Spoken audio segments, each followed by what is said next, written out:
Welcome to this installment of Clarifying Tax Situations with attorney and CPA David W. Klossing.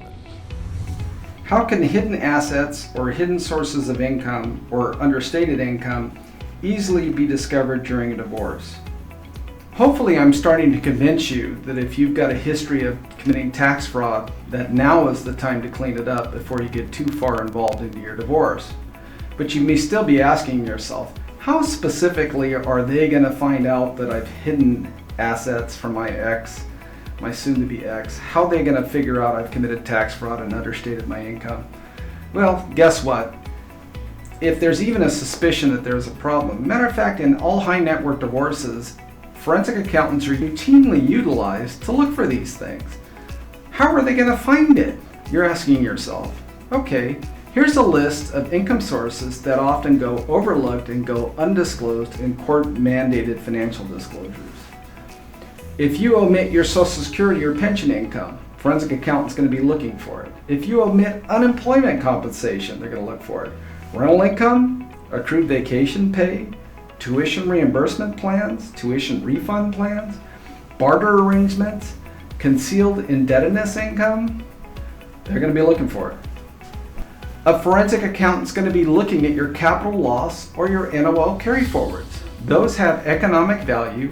There are bartering chip in the divorce, and there are specific rules on which party may be able to deduct those after the divorce. Besides, they might be looking at whether those capital loss carryforwards or N.O.Ls represent true transactions or tax fraud. Spousal or child support from someone not a party to the present case can be relevant. Veterans military benefits, employee stock option plans, trust distributions, tax-free dividends, severance pay. Believe me, there's a checklist that a forensic accountant is going to be going down, looking for these items on your tax return and looking to see if they've been disclosed on the documents to the divorce court. The forensic accountant is going to be looking for commissions and bonuses, workers' compensation insurance, disability income, savings matching programs, deferred compensation, expense reimbursement accounts, contributions to retirement or pension plans. The list goes on and on. The forensic accountant is going to be looking at your tax returns, examining your earned income credits if you claimed any, or other tax credits. Fraud is often accomplished by utilizing tax credits that you're not entitled to.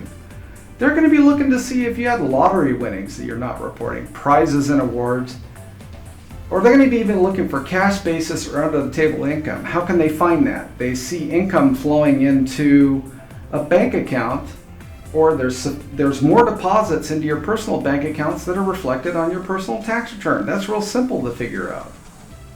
A good forensic accountant is going to be analyzing all sources of business income.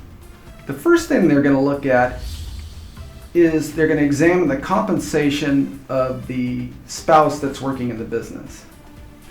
It is known that the owner spouse may pay themselves such an exorbitant salary that they wind up reducing the company's earnings and try to artificially reduce the valuation of the company as a marital asset, trying to have to pay less in the divorce.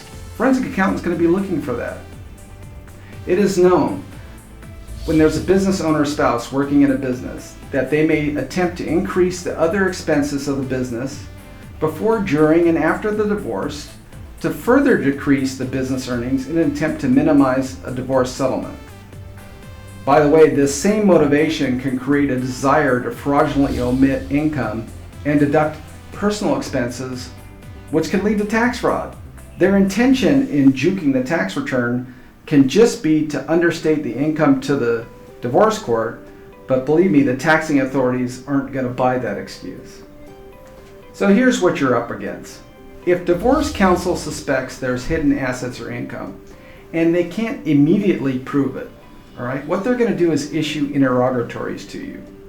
They're going to serve them on you. They're going to ask you about cash on hand. They're going to ask you about cash you have on deposit.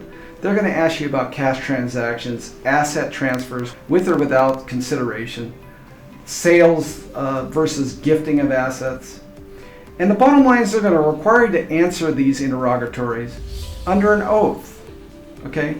Therefore, you're going to have to commit perjury in order to continue to hide assets or income. Plus, all of that is discoverable in the case of a criminal investigation, and it's public record. Unless divorce counsel insists on the filing of answers to interrogatories signed under oath, they could be inadvertently undermining the strength of their client's detrimental reliance argument if it turns out that fraudulent transfers or hidden income are subsequently discovered.